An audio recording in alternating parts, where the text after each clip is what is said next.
संविधानातील बंधुता हे मूल्य जोपासली गेली पाहिजे. उपजिल्हाधिकारी संजय पवार.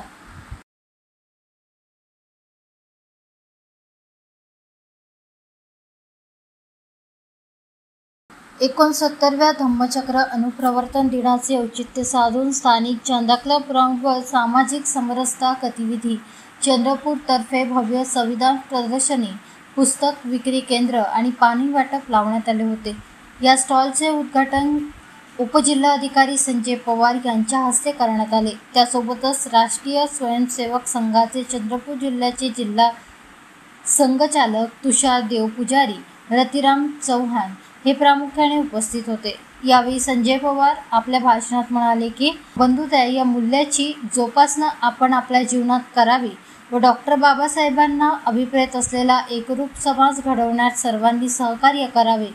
या मूल्याद्वारे लोकांमध्ये एकतेची आणि सलोख्याची भावना निर्माण होते. याशिवाय प्रत्येक व्यक्तीने एकमेकांचा आदर करणे आणि एकत्र राहणे महत्त्वाचे आहे, असे प्रतिपादन त्यांनी यावेळी केले.